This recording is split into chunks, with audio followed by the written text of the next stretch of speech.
Assalamualaikum warahmatullahi wabarakatuh. Setelah seminggu kemarin, Bang Bet menceritakan kisah Adi dan Ayu yang mengalami perjalanan mistis di Gunung Ceremai. Namun, kisah itu adalah cerita dari sudut pandang Adi. Tapi, karena kita ketahui, jika Ayu ternyata juga mengalami kejadian supranatural yang sama. Lantas apakah yang sebenarnya terjadi kepada Ayu? Simak video ini dan selamat datang di channel Bang Bet's Illustration.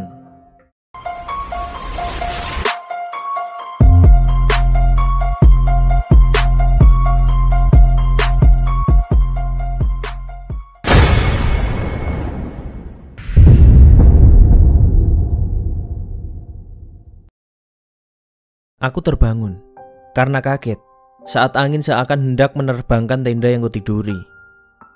Inilah yang kukhawatirkan saat mendirikan tenda tepat di bibir kawah. Selalu ada kemungkinan angin berhimpun di sisi lembah, lalu dengan kekuatan penuh naik ke atas dan siap menjungkir balikan apapun yang ada di atasnya. Deru jantungku kembali mereda seiring angin yang berlalu. Namun kekhawatiran baru akan timbul.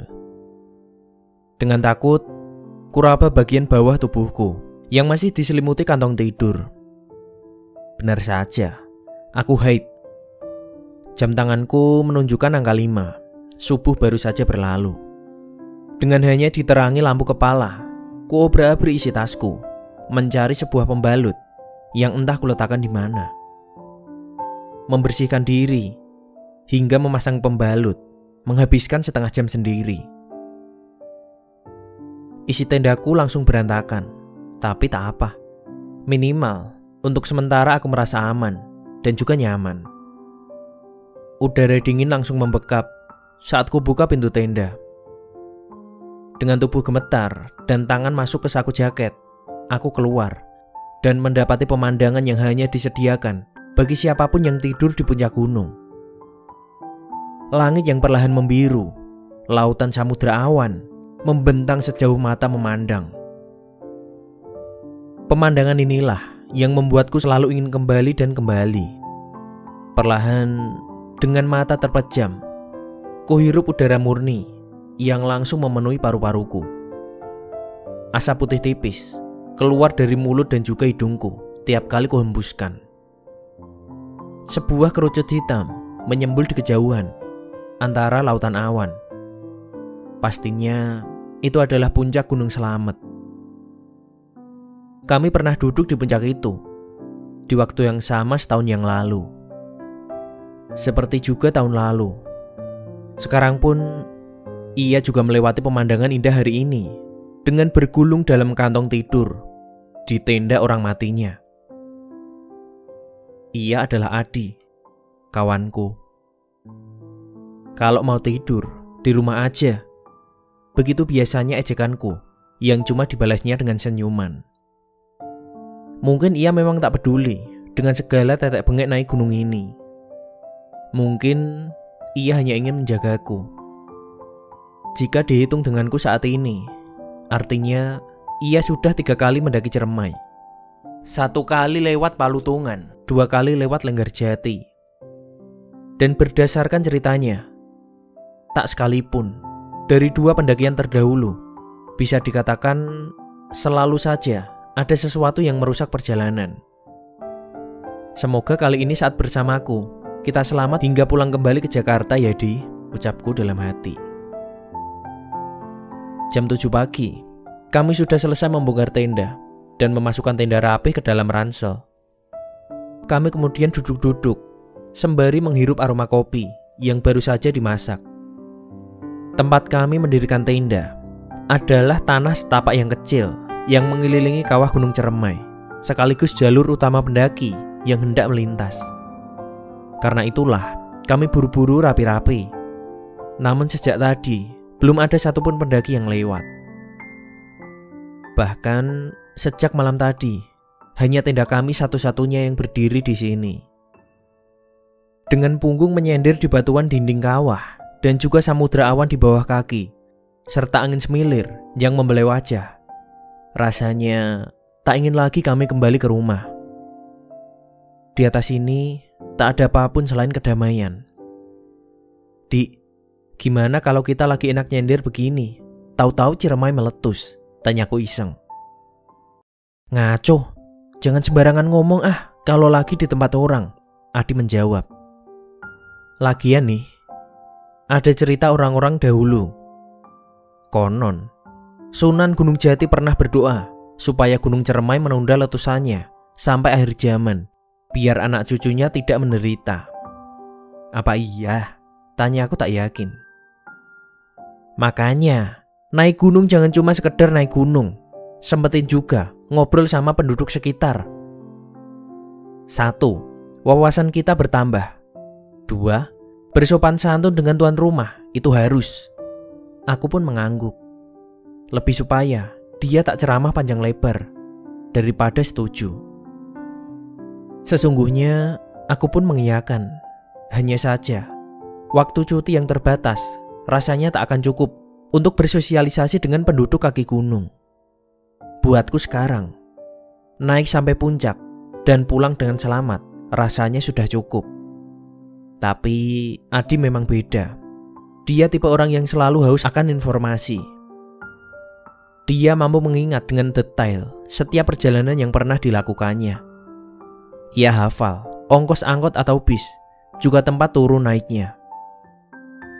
Ia selalu menuliskan nama orang yang ditemuinya di sebuah buku kecil yang selalu ia bawa kemana saja.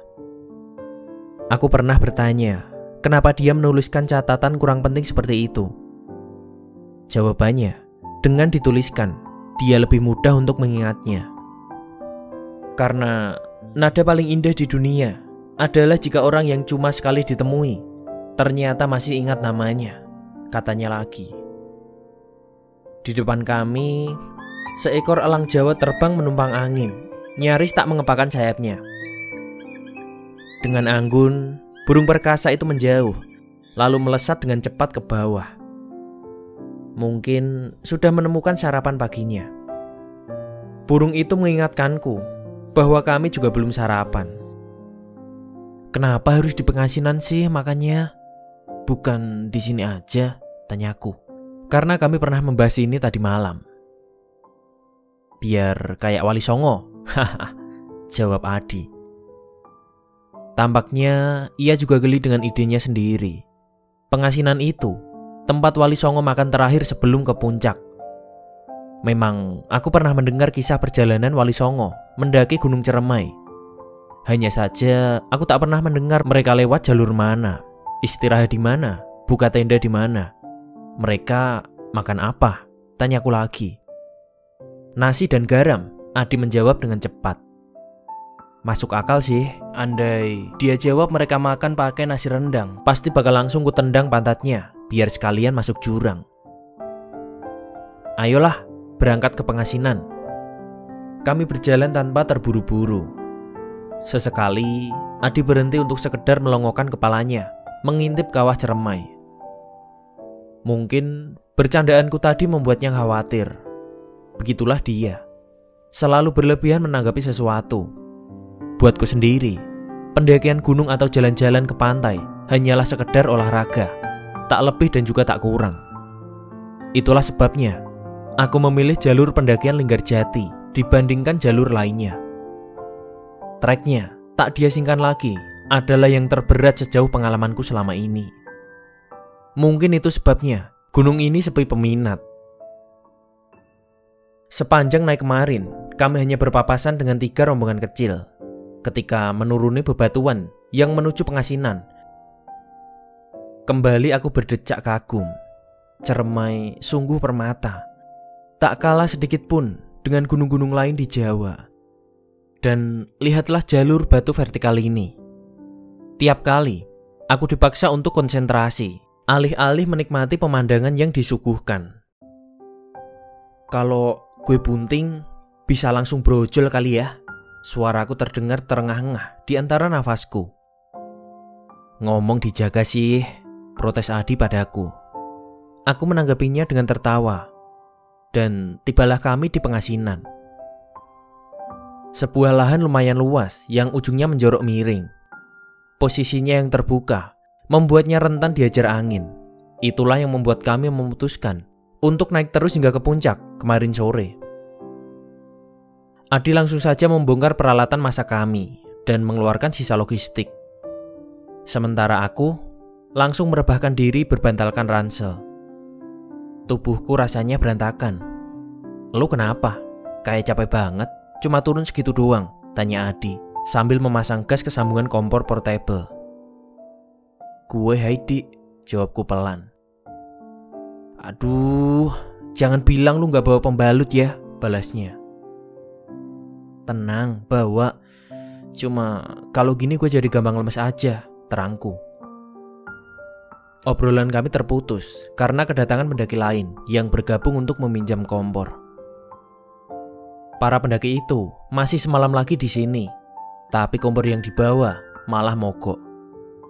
Kubiarkan Adi beramah tamah dengan mereka.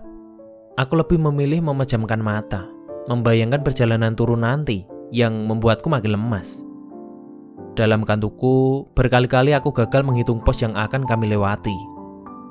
Sanggabuana, Batu Lingga, Bapatere, kuburan kuda, baru terlelap sekejap.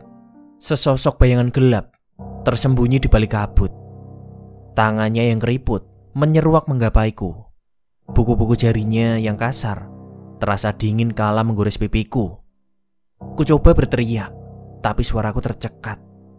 Di sekelilingku, kabut kelabu terus berputar. Sementara di atas sana, bulan purnama sehitam jelaga.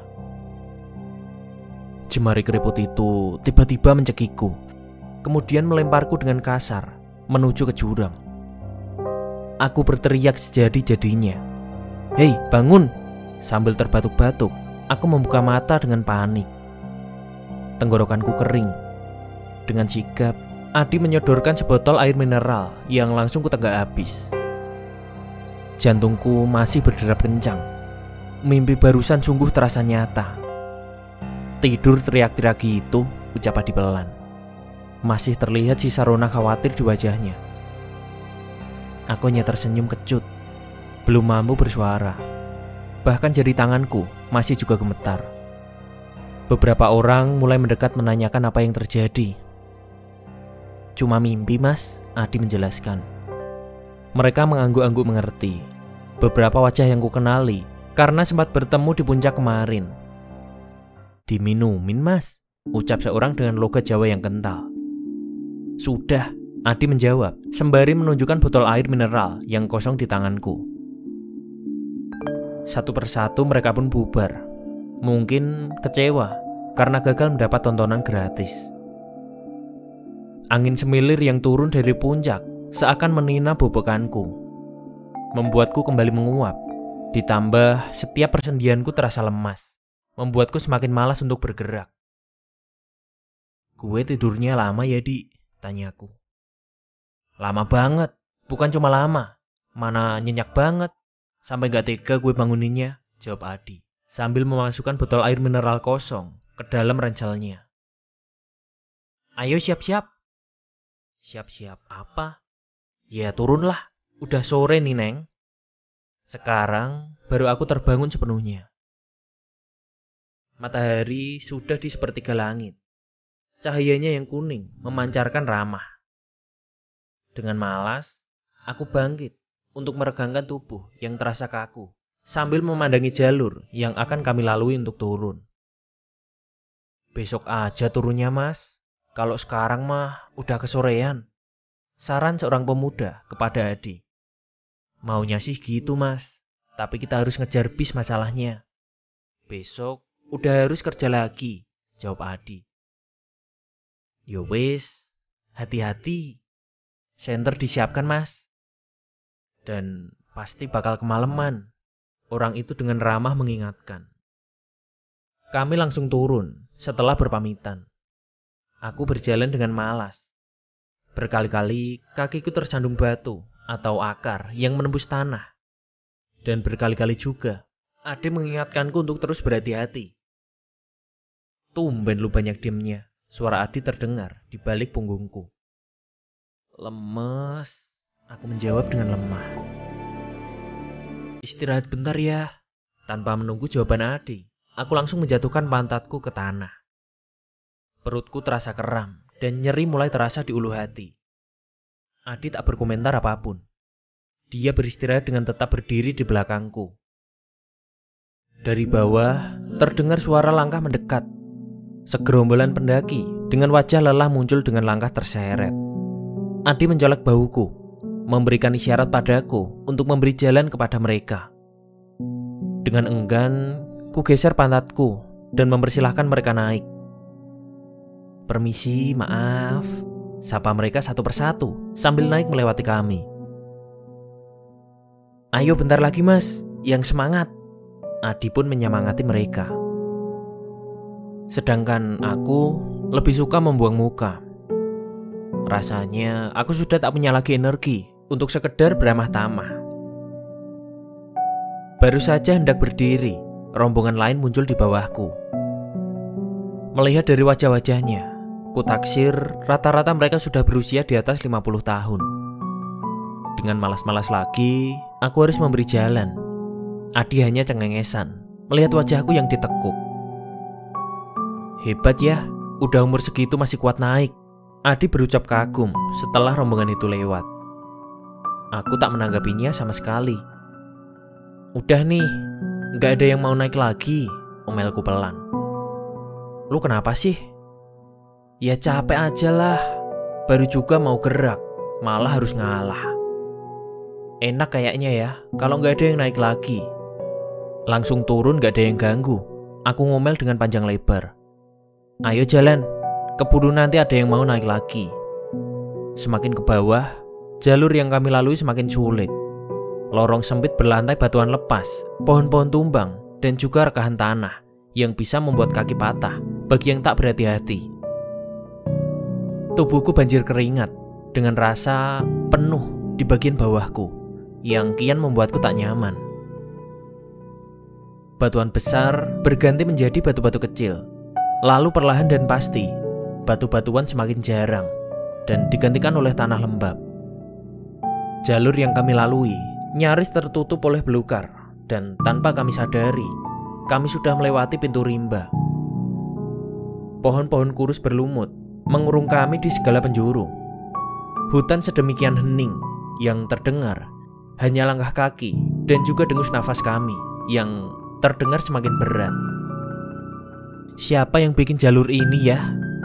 Nggak ngotak banget sih milih jalur, tanyaku. Terdengar tarikan nafas berat Adi dari belakangku. Bukan orang yang bikin jalur ini yuk. Terus, setan. Air, Adi menjawab dengan cepat. Ini jalur air. Makanya dilarang buka tenda di Sanggabuana karena rawan air bah. Aku mengangguk-angguk, entah dia cuma asal ngomong atau tidak. Tapi rasanya memang masuk akal. Air pastinya akan mencari jalan termudah. Makanya di beberapa titik kami harus bergelantungan pada akar karena saking curamnya. Kram di perutku mulai terasa lagi, dan itu membuat konsentrasiku buyar. Beberapa kali aku terpaksa terpeleset karena tak memperhatikan pijakan. Telapak kakiku juga mulai nyeri. Berkali-kali aku minta berhenti dan hanya dijawab singkat, nanti mulu. Kapan nih? Nanti di Jakarta. Emosiku sudah tak tertahan lagi. Tanggung, nanti aja di depan. Gue udah gak kuat tahu gak? Di mana?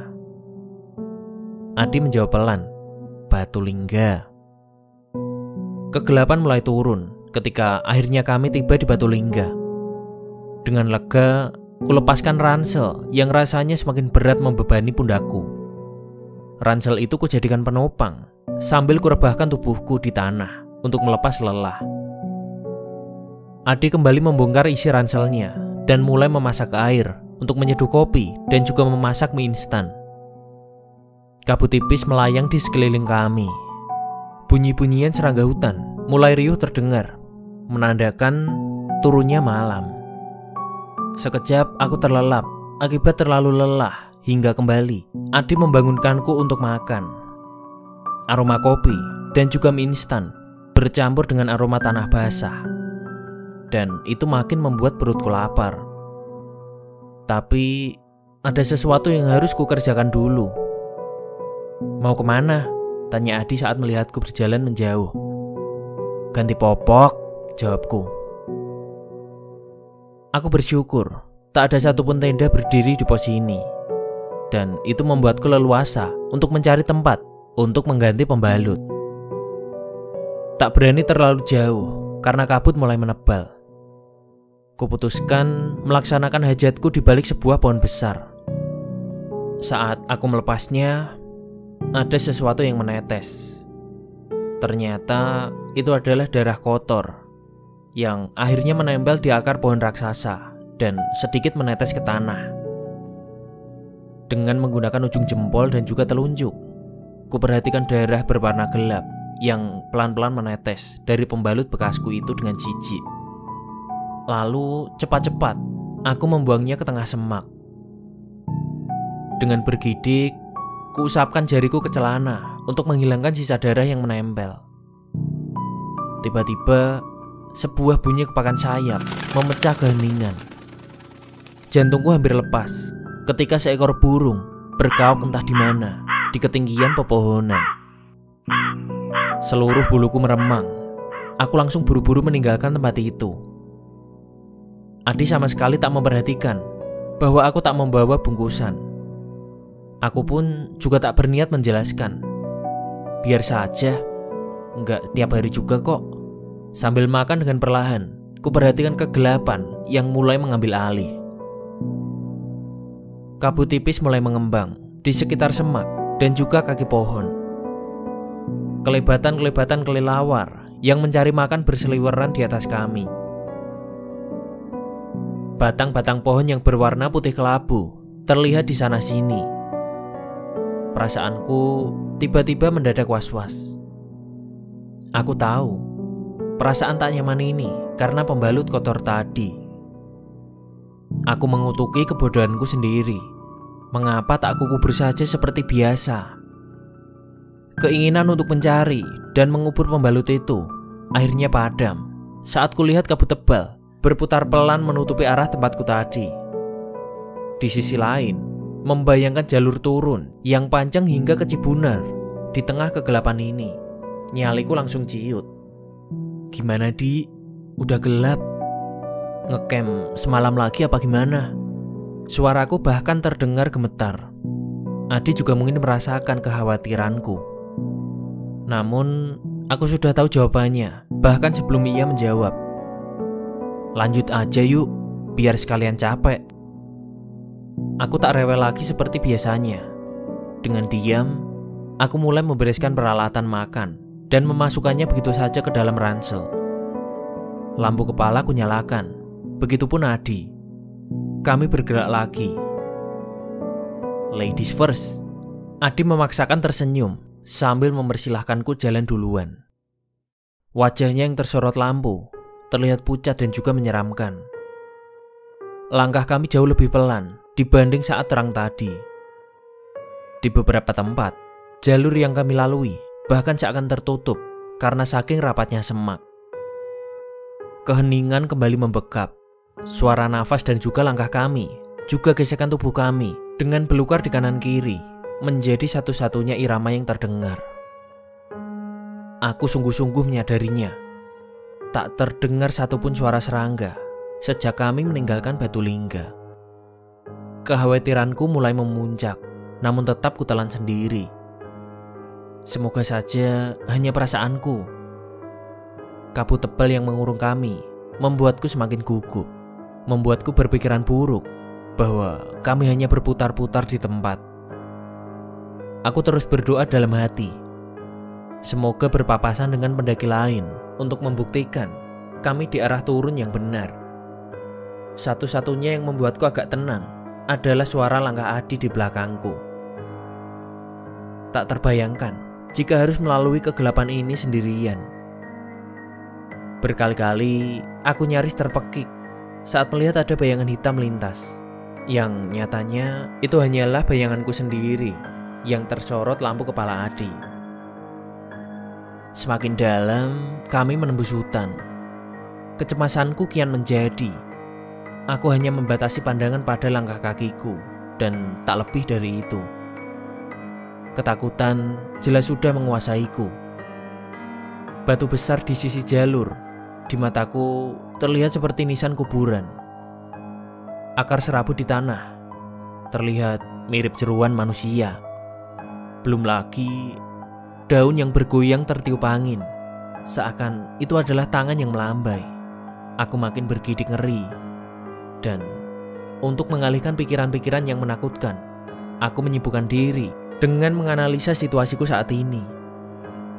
Aku tahu bahwa ketakutanku ini tidak memiliki dasar. Ini semua hanya rasa bersalahku yang telah hilaf membuang kotoran sembarangan. Kupikir tak mungkinlah penghuni gunung ini marah hanya karena satu kesalahan yang tak disengaja. Lagi pula, baru ini aku lupa. Tak sekalipun aku meninggalkan sampah apapun di pendakian-pendakian sebelumnya.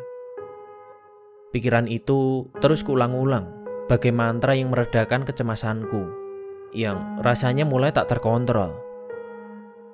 Untuk sesaat, hal itu berhasil. Tapi konsentrasiku langsung buyar kala wangi bunga kamboja mulai tercium. Dengan panik, aku mengedarkan pandangan ke sekeliling, berusaha mencari di mana letak pohon kamboja. Berharap jika ini memang sesuatu yang wajar. Bunga-bunga putih itu pastinya mudah ditemukan di dalam kegelapan pekat ini jika aku bisa tenang. Hingga akhirnya pandanganku tertumbuk pada sesuatu yang berwarna putih di atas sebuah cabang pohon tak jauh di depanku. Benar, ini cuma ketakutanku semata. Aku lega. Semakin mendekat, aku menyadari cacatnya logikaku. Bunga kamboja kan tidak sebesar itu. Dengan leher terasa kaku, ku beranikan menoleh sekali lagi pada sesuatu yang berwarna putih itu. Di saat yang sama, sesuatu itu pun menolehkan wajahnya padaku. Mataku terbelalak. Seorang perempuan bergaun putih tengah tersenyum kepadaku. Tubuhku pun membeku, tak mampu bergerak. Yang bisa aku lakukan hanyalah menatap perempuan itu, menggoyangkan kepalanya ke kiri dan ke kanan, tanpa pernah berhenti tersenyum padaku. Kesadaranku pun pulih kala perempuan itu tiba-tiba terbang menjauh sambil tertawa cekikikan. Dengan wajah pucat pasi, aku menoleh kepada Adi yang tengah menatapku dengan tatapan heran. Seluruh tubuhku gemetar hebat. Sepersekian detik, aku menyadari Adi tak melihat apa yang barusan kulihat. Di, lu yang jalan duluan ya. Gue pegangan keril lu aja ya. Adi terus menatapku dengan heran. Lalu ekspresi wajahnya berubah drastis. Dia langsung paham dengan situasi ini. Tak ada pertanyaan yang meluncur dari mulutnya. Dia hanya mengangguk. Adi yang masih menyesuaikan matanya dengan kegelapan, dan aku yang nyaris memeluk ranselnya dari belakang, membuat cara berjalan kami mirip narapidana yang sedang berusaha kabur. Pelan dan juga mengendap-endap. Dengan nafas memburu dan detak jantung yang tak beraturan, ku beranikan mengintip dari balik bahu Adi. Perempuan itu sudah pergi, namun tawanya seakan terus bergaung di telingaku. Kutolehkan kepalaku ke segala penjuru arah, mencari keberadaannya. Kiri, kanan, atas, hingga depan, semuanya nihil. Aku berdoa dalam hati, semoga bukan di belakang. Dengan gerakan kaku, ku kerahkan semua keberanian untuk memastikan tak ada perempuan menakutkan di belakangku. Darah di nadiku berdesir. Lalu kelegaan yang luar biasa menyelubungiku. Satu-satunya warna putih yang terlihat hanyalah kabut yang melayang di antara pepohonan. Aku menghembuskan nafas lega. Lalu tiba-tiba bau busuk datang, entah dari mana, dan itu menyergapku begitu saja. Wajahku langsung pias. Dengan cepat, aku berbalik dan membenamkan wajahku untuk berlindung di balik ransel Adi. Saat kengerian itu mendadak menghantamku, sesuatu yang putih lembab yang sedang kupeluk ini bukanlah ransel Adi. Aku tergagap dan juga tak mampu berteriak. Jantungku berdegup tak terkendali.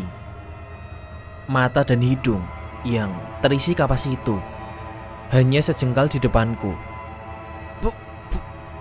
Pocong! Aku menjerit sejadi-jadinya sambil mendorong sosok pocong itu menjauh. Makhluk itu diam tak bergeming di tempatnya. Aku pun ambruk ke tanah. Lututku seketika tak bertenaga. Dalam kengerian yang amat sangat, kulihat makhluk itu melayang mendekat. Tangisanku tumpah, tanpa punya tenaga sedikit pun yang tersisa untuk lari. Yang mampu kulakukan hanya menyembunyikan wajahku di antara lutut. Seluruh tubuhku gemetar, menunggu detik-detik tangan busuk itu mulai menjamahku. 1 detik, 2 detik, ia hilang saat akhirnya aku beranikan mengintip. Sebuah tangan dingin mencengkeram bahuku. Tubuhku bagai tersetrum aliran listrik. Dengan histeris, kukibas-kibaskan tanganku. Pergi, pergi. Yuk, ini gue. Adi mengguncang-guncang tubuhku. Aku terus histeris. Sebuah sentakan keras Adi pada bahuku langsung membuatku sadar. Masih syok. Dengan tak percaya, kulihat Adi yang tengah berjongkok di depanku. Di, pocong di, ucapku dengan suara gemetar. Kurasakan tangannya yang menyentuhku di pundak sama gemetarnya. Gak ada apa-apa yuk, ucapnya pelan. Suaranya sendiri bahkan juga terdengar tak yakin. Aku masih terus sesenggukan. Tubuhku kaku, menolak untuk bergerak. Ayo jalan lagi, pelan-pelan aja, biar cepat sampai, sambungnya lagi. Gak mau Di, gue takut. Masa mau diem terus? Jalan dulu aja, asal jangan di sini. Nanti di depan kita istirahat lagi, bujuk Adi. Dengan lutut yang terus gemetar, aku dipapahnya untuk berdiri. Sementara nyeri di ulu hatiku kian menjadi. Dari kantong samping ranselnya, Adi mengeluarkan sebuah badana hitam yang langsung ia ikatkan di kepalaku, sehingga menutup dahi sampai ke mata. Tangisku masih juga belum reda. Udah nangisnya sih, lama-lama gue jadi ikutan takut, ucap Adi mulai tak sabar.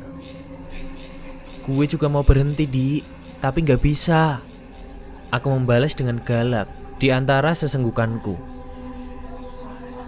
Dibentak seperti itu, Adi hanya bisa garuk-garuk kepala. Bingung harus bagaimana. Tapi dia benar. Kami memang harus terus bergerak.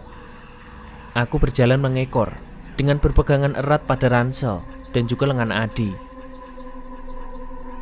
Pergelangan tangan kananku kulilitkan pada tali webbing yang menggantung pada ransel, dan tangan kiriku mencengkeram lengannya. Kakiku melangkah dengan sedikit menyeret. Berjalan buta seperti ini sungguh menyulitkan. Namun setelah melihat 2 kali penampakan, tak ada cara lain yang lebih baik selain cara ini. Bayangan wajah busuk berkapas dan juga senyuman perempuan tadi masih belum mampu kuusir dari benakku. Demi Tuhan, aku tak ingin melihat apapun lagi malam ini. Setelah beberapa kali tersandung, aku mulai bisa mengikuti irama langkah Adi. Ia juga sudah sejak tadi berhenti untuk memberikan instruksi, tempat pijakan yang benar, atau mengingatkan jika ada akar yang menghadang, juga batu yang harus dihindari. Tiap beberapa langkah, kami berhenti untuk mengatur nafas yang kembali memburu. Lalu, kembali melanjutkan dengan pelan. Beberapa kali, ia berhenti mendadak, yang membuatku menabraknya. Jika sudah begitu, aku langsung mengomel, yang sama sekali tak dihiraukannya. Di beberapa tempat, ia berhenti cukup lama. Mungkin sedang menimbang cara agar kami melewati turunan yang kadang lumayan terjal. Atau jangan-jangan ia juga melihat sesuatu yang kulihat tadi.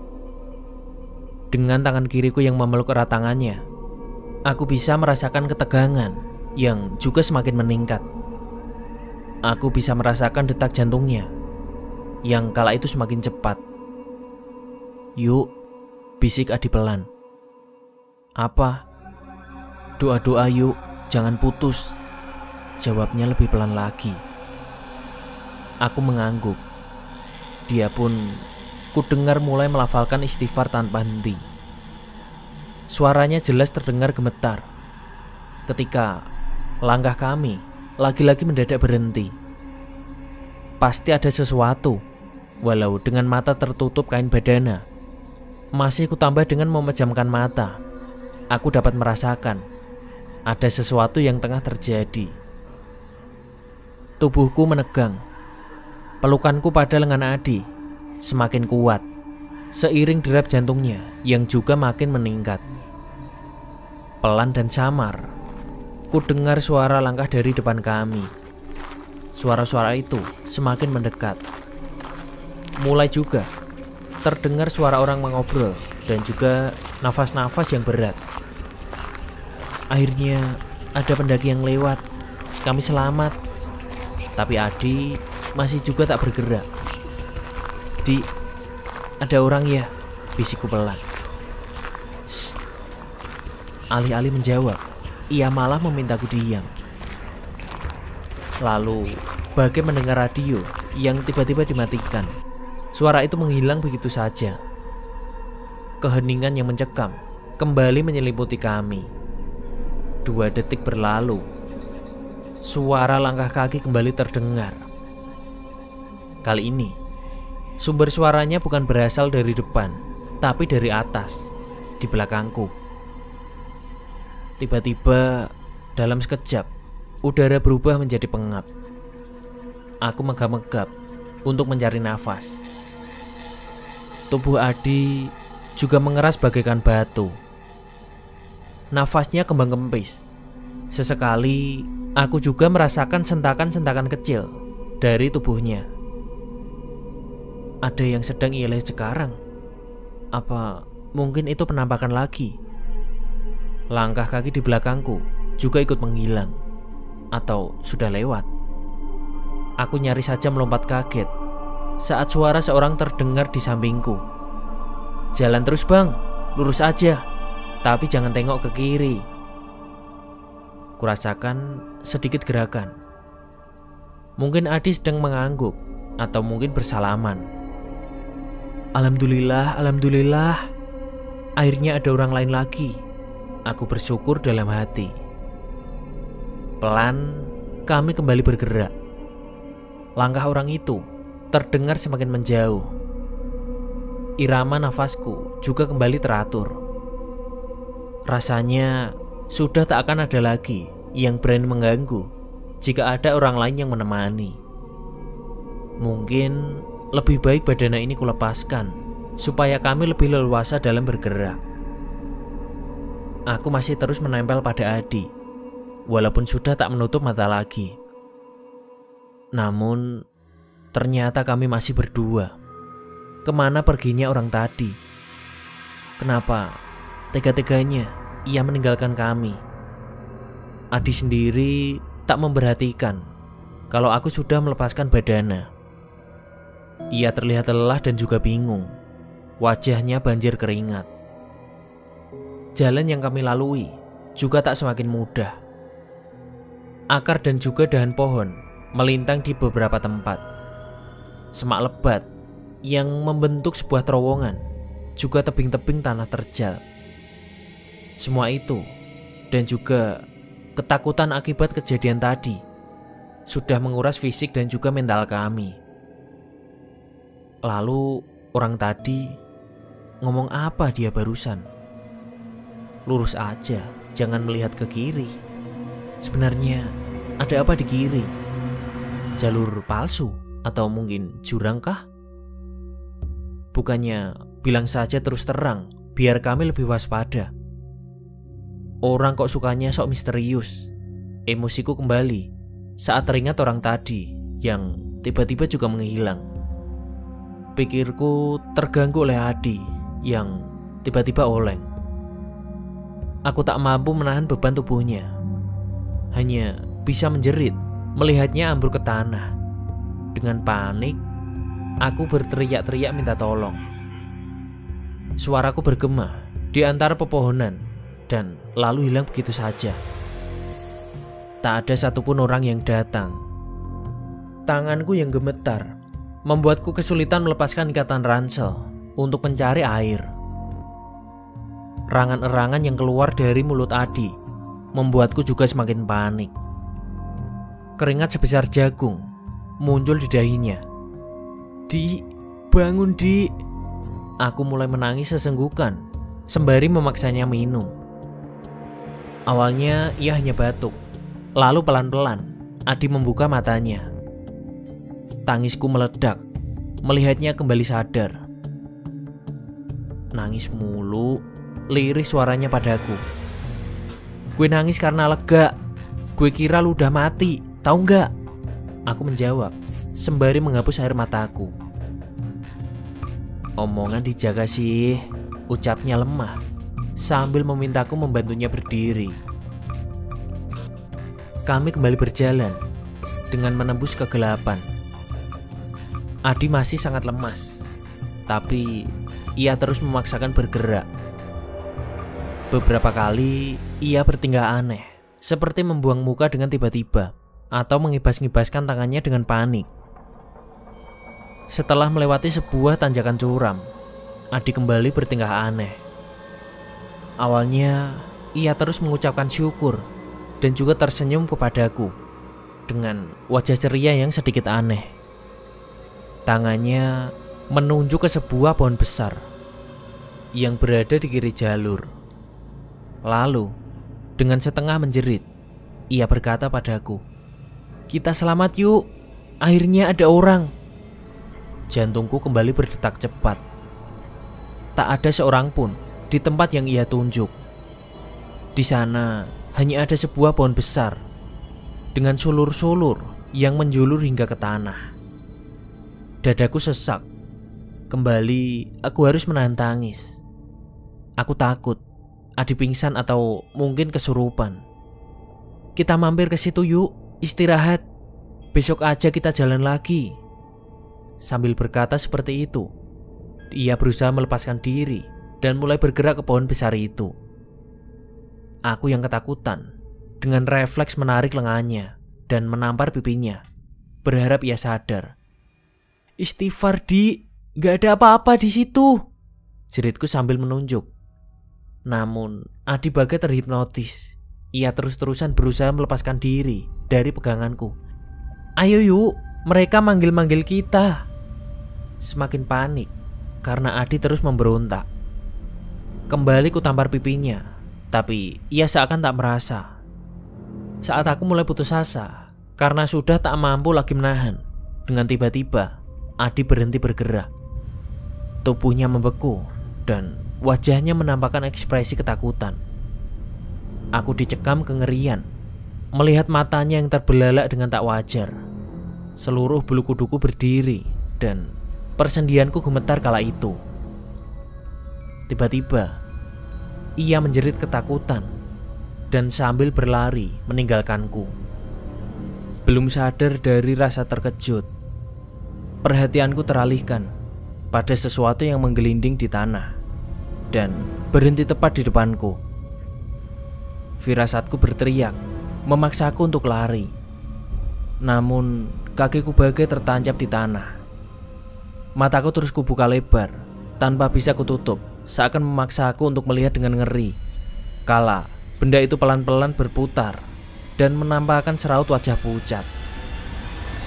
Aku menjerit histeris saat menyadari itu adalah potongan kepala Adi.